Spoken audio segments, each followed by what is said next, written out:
Sarah's aircraft disappeared into the pre-dawn darkness, its specially modified engines making almost no sound as she climbed toward her cruising altitude. The mission required her to fly over 800 miles through heavily defended territory, and every mile presented new dangers that could end her life in seconds. For hours into the flight, Sarah encountered her first serious threat. Enemy radar installations swept the sky with electronic beams designed to detect incoming aircraft. Sarah activated her stealth systems and altered her flight path to exploit gaps in the radar coverage that intelligence analysts had identified weeks earlier. She flew her plane through narrow corridors between detection zones, sometimes with only meters of clearance on either side. The weapons facility appeared on her instruments exactly where intelligence reports had predicted it would be located. Sarah began her reconnaissance pass at an altitude that kept her below the effective range of surface-to-air missiles, while still allowing her cameras to capture detailed images of the target. She photographed building layouts, vehicle positions, and personnel movements with equipment so advanced that individual faces were clearly visible from 20,000 feet above. During her second pass over the target, Sarah noticed something that intelligence analysts had missed. A series of camouflage structures near the main facility contained what appeared to be nuclear weapons components. The discovery changed everything about her mission and about the strategic importance of the intelligence she was gathering. Enemy fighters scrambled to intercept Sarah as she completed her reconnaissance work. Her passive sensors detected multiple aircraft climbing rapidly toward her position, and she realized that somehow her presence had been discovered despite all her precautions. Sarah engaged her afterburners and began evasive maneuvers that pushed her aircraft to its maximum performance limits. The chase lasted 43 minutes and covered over 200 miles of hostile territory. Sarah used every technique she had learned during training and several that she invented during the desperate flight. She flew through mountain valleys at speeds that left her pursuers far behind, used electronic countermeasures to confuse their targeting systems, and executed maneuvers that would have destroyed conventional aircraft. When Sarah finally crossed into friendly airspace, she was flying on fumes with multiple system warnings flashing on her instrument panel. Ground controllers guided her to an emergency landing at a forward operating base, where she touched down with less than 5 minutes of fuel remaining in her tanks. The aircraft rolled to a stop at the end of the runway, and Sarah sat in the cockpit for several moments, overwhelmed by the realization that she had survived her first combat mission. Intelligence officers debriefed Sarah for 6 hours, extracting every detail about what she had observed during her reconnaissance of the weapons facility. The photographs she had captured provided crucial evidence about enemy nuclear weapons development that changed strategic planning at the highest levels of government. Military leaders realized that they had been facing a much more serious threat than previously believed. Over the following months, Sarah flew 17 more combat missions, each one more dangerous than the last. She struck targets deep within enemy territory, rescued downed pilots from hostile forces, and gathered intelligence that proved vital to national security. Her call sign became legendary among military pilots, though her real name remained known only to a small circle of officials with the highest security clearances. The mission that would define Sarah's career came during her second year of operational flying. Enemy forces had captured an American intelligence officer whose knowledge of classified operations posed an extraordinary threat to national security. Traditional rescue operations were impossible because the officer was being held in a facility surrounded by multiple layers of defenses and located hundreds of miles from the nearest friendly base. Sarah volunteered for the rescue mission despite warnings from her commanders that it amounted to a suicide assignment. The plan required her to fly alone into the heart of enemy territory, land at a heavily defended compound, extract the prisoner while under fire, and escape before overwhelming enemy forces could respond. Military analysts calculated her chances of survival at less than 10%. Sarah spent 3 days preparing for the mission, studying satellite photographs, memorizing guard schedules, and practicing combat scenarios in flight simulators. She knew that success would require split-second timing and flawless execution of every phase of the operation. A single mistake would result in her death or capture. The rescue operation began at midnight on a moonless night that provided perfect cover for Sarah's approach. She flew her aircraft at treetop level across 200 miles of enemy territory, using terrain features to mask her approach from radar installations. When she reached the target facility, Sarah could see guards patrolling the perimeter and spotlights sweeping the surrounding area. Sarah landed her aircraft in a field adjacent to the compound and immediately came under heavy fire from enemy soldiers. She fought her way to the building where the American officer was being held, using weapons and tactics that her training had prepared her for but that she had hoped never to use in combat. The firefight lasted only minutes, but those minutes seemed to stretch into hours as Sarah battled through corridors filled with enemy troops. She found the captured officer in a basement cell, barely conscious after weeks of interrogation and abuse. Sarah helped him to his feet and half-carried him back toward her aircraft while explosive shells burst around them. Enemy reinforcements were arriving from all directions, and Sarah realized that their escape window was closing rapidly. The takeoff became a running battle as enemy forces concentrated their fire on Sarah's aircraft. Bullets struck the plane's fuselage and wings, damaging non-critical systems, but leaving the engines operational. Sarah pushed the throttles to maximum power and lifted off just as enemy vehicles reached the landing field. They climbed into the darkness with tracer rounds lighting up the sky around them. Sarah flew the damaged aircraft back to friendly territory through sheer determination and skill. Multiple system failures forced her to navigate using backup instruments while maintaining radio contact with rescue forces who were standing by to assist if she was forced down. She landed at her home base 3 hours after takeoff with an aircraft so badly damaged that maintenance crews declared it unrepairable. The rescued intelligence officer recovered from his ordeal and provided information that prevented several terrorist attacks against American targets. Sarah received no public recognition for the mission, as its classified nature meant that her heroic actions could never be officially acknowledged. However, word of her extraordinary courage spread quietly through the military community, and her reputation as an exceptional pilot continued to grow. 5 years after joining the elite unit, Sarah found herself standing before a 4-star general whose name appeared regularly in newspaper headlines. The general had requested a personal meeting with the pilot known only as Phantom, and Sarah was curious about the purpose of his visit to her classified facility. General Morrison was a distinguished officer who had commanded forces in multiple conflicts around the world. He had heard remarkable stories about a young pilot whose courage and skill had made her legendary among those who knew of her existence. He wanted to meet this extraordinary woman and learn more about her background and motivations. During their conversation, General Morrison asked Sarah about her family, her training, and her experiences during combat missions. She answered his questions professionally, providing information without revealing classified details about her operations. The general was impressed by her intelligence, humility, and obvious dedication to serving her country.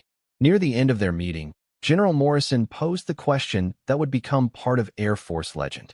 He had been briefed about Sarah's combat record and her reputation among fellow pilots, but he wanted to hear her call sign directly from her own lips.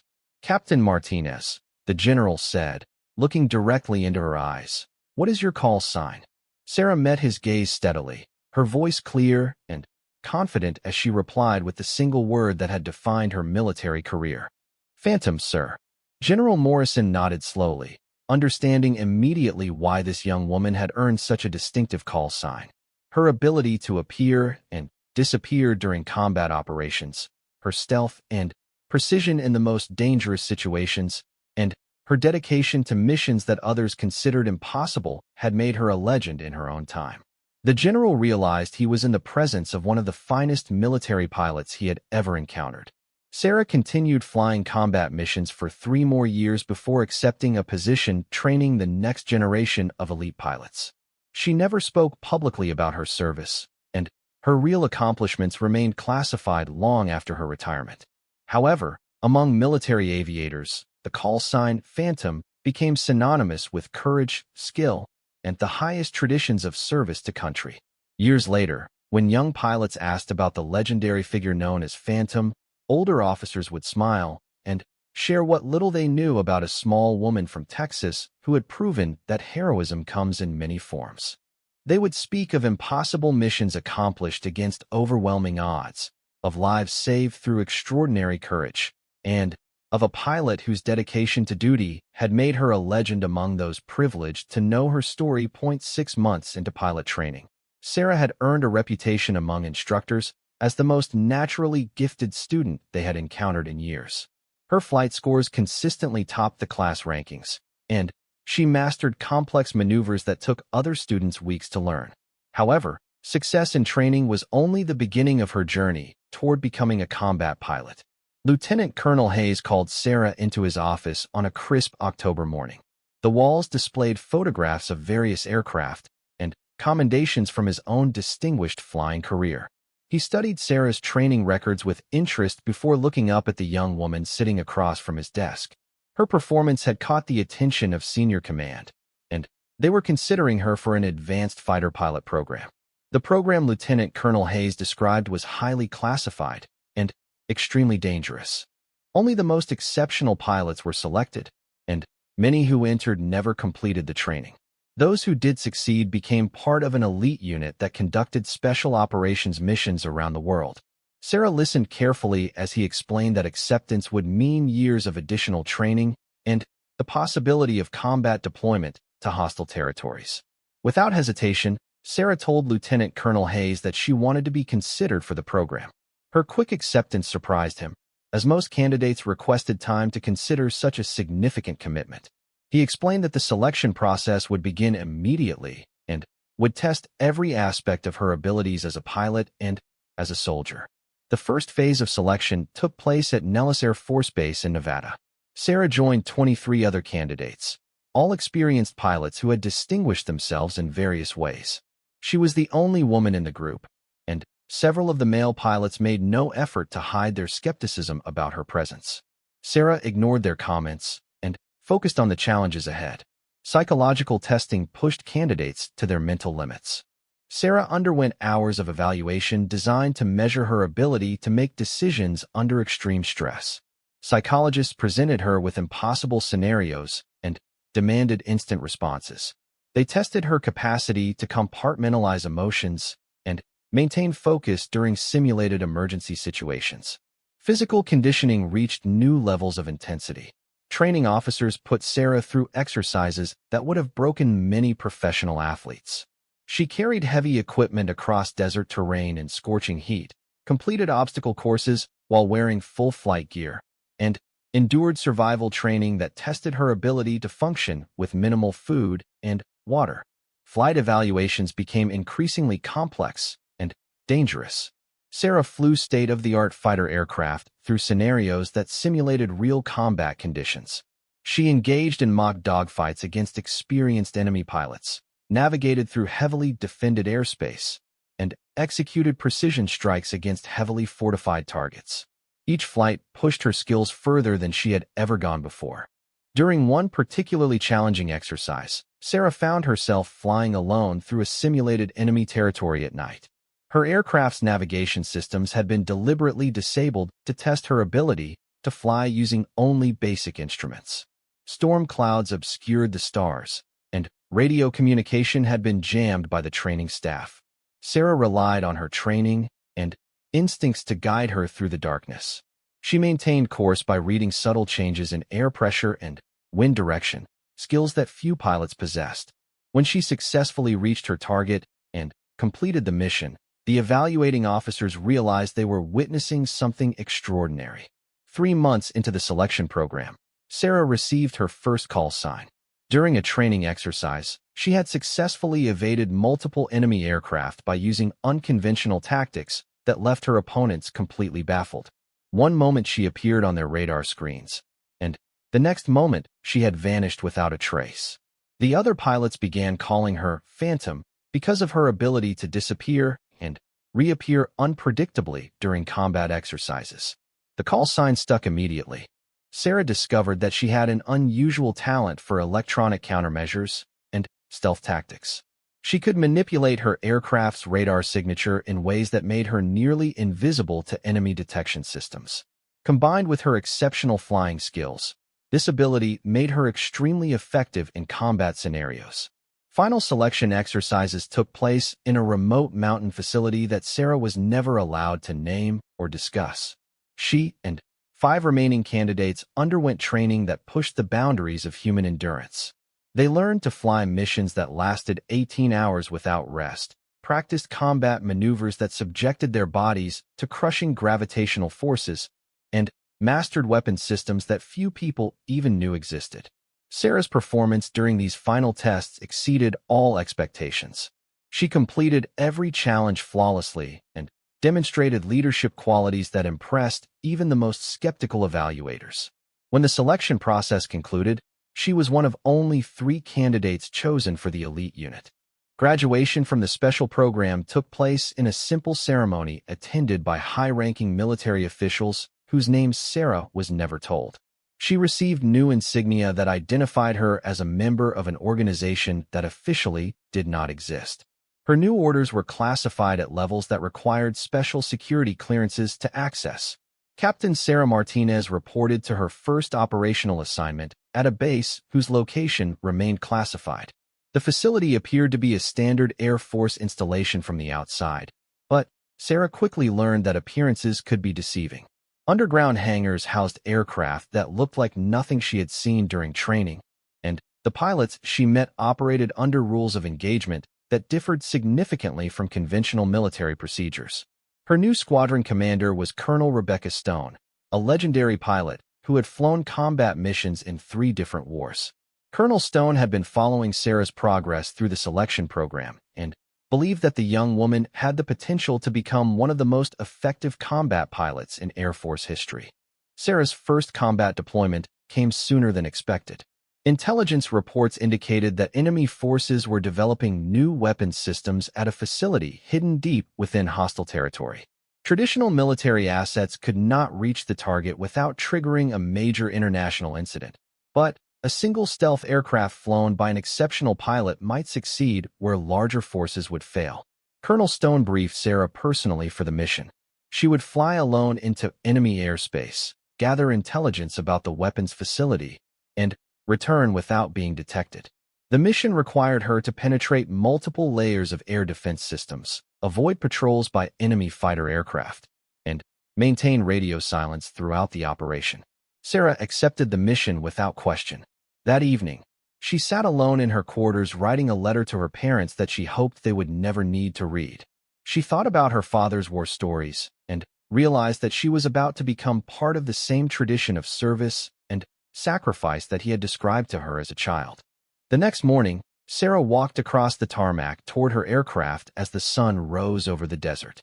Ground crews had spent the night preparing the plane for its dangerous journey, and every system had been checked and double-checked. Sarah completed her pre-flight inspection with the same thorough attention to detail that had characterized her approach to every aspect of training. As she climbed into the cockpit, Sarah felt the familiar surge of excitement that came with flying. But this time, the stakes were real. This mission would test everything she had learned and determine whether she truly deserved the call sign that had followed her through months of intensive training. Sarah Martinez had always been different from other girls in her small Texas town. While her classmates played with dolls and dreamed of becoming teachers or nurses, Sarah spent her afternoons building model airplanes and studying aviation magazines. Her father, a Vietnam War veteran, had filled her childhood with stories of brave pilots who soared through dangerous skies, protecting their country from enemies. At 17, Sarah stood barely 5 feet 4 inches tall, with dark hair that she kept pulled back in a simple ponytail. Her brown eyes held a determination that surprised adults who met her. When she announced her intention to join the Air Force, the guidance counselor at her high school shook his head and suggested she consider more suitable careers for young women. Sarah ignored the doubts of others. She had already made up her mind during a summer day when she was 12 years old. That day, she had watched military jets practice maneuvers over her town, their silver bodies cutting through the blue sky like metal birds of prey.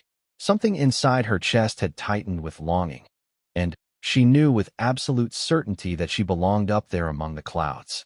The recruitment office in downtown Austin buzzed with activity when Sarah walked through the glass doors on her 18th birthday.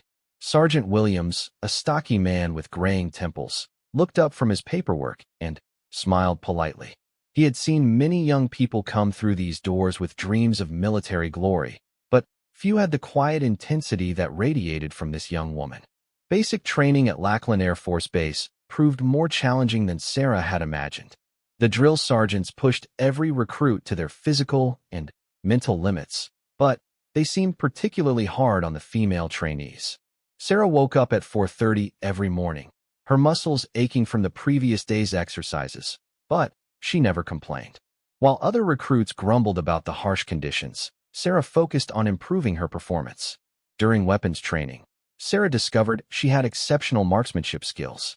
Her shots consistently hit the center of targets that other trainees struggled to even reach.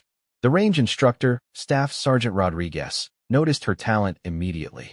He began staying after regular training hours to work with Sarah, teaching her advanced shooting techniques that weren't part of the standard curriculum. Physical fitness training revealed another of Sarah's natural abilities. Despite her small size, she could run longer distances than most male recruits twice her weight. Her endurance seemed limitless, and she often finished obstacle courses while others were still struggling through the first half.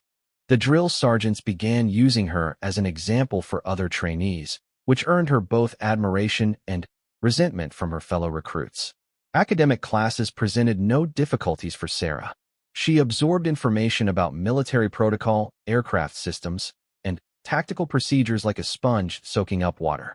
Her test scores consistently ranked in the top 5% of her class, and instructors began taking notice of her exceptional performance across all areas of training. One evening, while studying in the barracks, Sarah's bunkmate Jennifer asked her why she worked so hard when she could easily coast through training with half the effort. Sarah looked up from her aviation manual and considered the question. She thought about her father's stories, about the pilots who had risked everything to protect others, and about that summer day when she had watched jets dancing across the sky. "Because I want to fly," Sarah said simply. "And I want to be the best pilot the Air Force has ever seen." Jennifer laughed, thinking Sarah was joking. But Sarah's expression remained serious, and Jennifer realized her bunkmate wasn't making idle conversation. She was stating a goal with the same certainty that someone might announce the time of day. Graduation day arrived with typical military precision. Families gathered in the hot Texas sun to watch their children complete the transformation from civilian to soldier. Sarah's parents sat in the metal bleachers, her father wearing his old service ribbons on his civilian jacket, her mother clutching a small American flag. They watched with pride as Sarah marched across the stage to receive her certificate of completion. After the ceremony, Sarah met with Captain Thompson, who oversaw pilot training selections. The captain had been observing Sarah throughout basic training, and her performance had impressed him. However, he explained that acceptance into pilot training required more than just good scores and physical fitness. The program demanded mental toughness, split-second decision-making abilities, and the capacity to remain calm under extreme pressure. Captain Thompson handed Sarah a thick envelope containing her next assignment. She would be sent to Vance Air Force Base in Oklahoma for initial flight screening. This intensive program would determine if she had what it took to become a military pilot. Hundreds of candidates entered the program each year, but only a small percentage successfully completed it. That night, Sarah called her father from a payphone outside the barracks. She could hear the pride in his voice when she told him about her acceptance into pilot training. He reminded her that the path ahead would be difficult, but he also told her that he believed she had the strength to succeed where others might fail. 3 weeks later, Sarah arrived at Vance Air Force Base carrying a single duffel bag and a heart full of determination. The base stretched across the Oklahoma plains like a small city, with runways that seemed to extend to the horizon. The sound of jet engines filled the air constantly, and Sarah felt a thrill of excitement every time an aircraft roared overhead. Her first instructor was Major Collins, a veteran pilot with over 2,000 flight hours and a reputation for being extremely demanding. During their initial meeting, he looked at Sarah's small frame and questioned whether she had the physical strength to handle high-performance aircraft. Sarah met his skeptical gaze steadily and told him she was ready to prove herself. The next morning, Sarah climbed into the cockpit of a T-6 Texan II trainer aircraft for her first flight. Major Collins sat in the instructor's seat behind her, ready to take control if anything went wrong. As the engine roared to life, Sarah felt a surge of pure joy that she had never experienced before. This was where she belonged. The aircraft lifted off the runway smoothly, and Sarah found herself flying for the first time in her life. The ground fell away below them, and the vast Oklahoma landscape spread out like a patchwork quilt. Major Collins gave her basic instructions through the intercom, and Sarah responded with natural precision that surprised him. During that first flight, something magical happened. Sarah seemed to understand the aircraft instinctively, as if she had been born to control its movements through the sky. Her hands moved confidently across the controls, and she maintained perfect altitude and heading without the usual struggles that plague new student pilots. When they landed 45 minutes later, Major Collins sat quietly in the cockpit for several moments. In his 15 years of instruction, he had never seen a student pilot display such natural ability on their first flight. Sarah Martinez was going to be special, he realized. Very special indeed.